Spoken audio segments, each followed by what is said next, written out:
இந்த காஷ்மீர் பஹல்காம் கிட்டத்தட்ட இன்றைக்கி நடந்த கன் ஷாட்டில் 26 பேருக்கு மேலே இறந்துட்டாங்கன்றாங்க.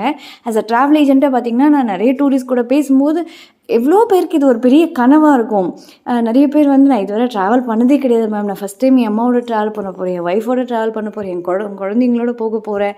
சில பேர்லாம் பார்த்திங்கன்னா காசு இருக்காங்க, 2 வருஷமாக சேர்த்த பைசா ஒரு கிரெடிட் கார்டில் பேமெண்ட் பண்ணிட்டு போவாங்க. அப்படின்னா அது எவ்வளவோ ஒரு பெரிய கனவோடும் கற்பனையோடையும் அங்கே போகணும், இங்கே போகணும், இப்படி பார்க்கணுன்னு அவ்வளோ ஆசையோடு போயிருப்பாங்க. அதுவும் இந்த இடத்துக்கு இன்றைக்கி இந்த நடந்த இடத்துல பார்த்திங்கன்னா இந்த கன் ஷாட் நடந்த இடம் கிட்டத்தட்ட 6 கிலோமீட்டர் அவங்க போனியில் தான் போகணும். ரொம்ப ஸ்டீப்பாக இருக்கும் அந்த இடம்.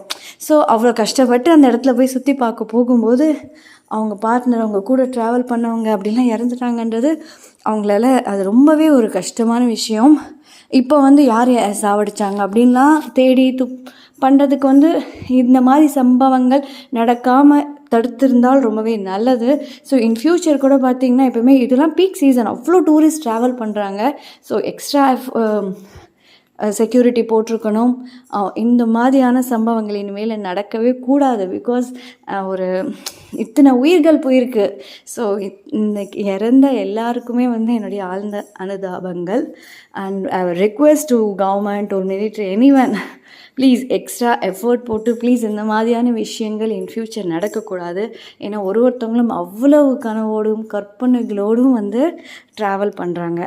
தேங்க்யூ.